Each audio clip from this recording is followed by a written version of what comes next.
I'm Jodi Maroney, and I'm the Executive Director with the Chatham-Kent Hospice Foundation. 12 years ago, when the Chatham-Kent Hospice project started, we knew that we had a lot of work to do in the community to educate the community on what a hospice was, what the benefits were, and just really understanding the concept of hospice because it was fairly new in the community. So we implemented, I'd say, like a gradual education plan.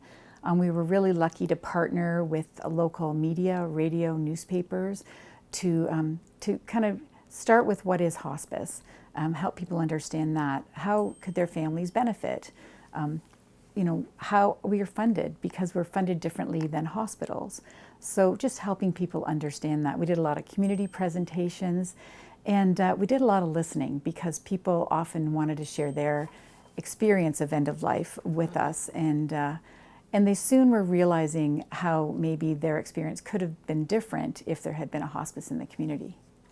Because the hospice is only partially government funded, we knew we had to build a sustainability plan to not only ensure that we had the funds to operate it now, but also enough funds to be able to operate it in the future and help grow programming and services as well. Well, how we did this is we made sure that we diversified our revenue streams. We didn't want to have all our eggs in one basket.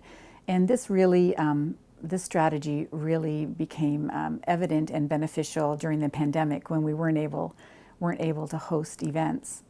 But sustainability isn't all just about financial support. It's really about building a culture of compassion with our staff and our volunteers in our community so that people trust us. That, we're asking them to trust us to take care for themselves or their loved one at end of life. Of course, we couldn't do what we do at hospice without our donors. And we really take stewardship with our donors very, very seriously. We want the donors to not only feel good about making the gift, but also understand the impact that their gift is making.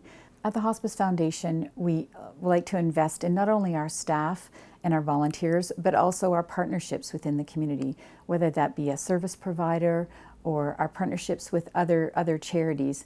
Really, that trust and compassion and transparency is important to us in those partnerships, and building those partnerships is very important.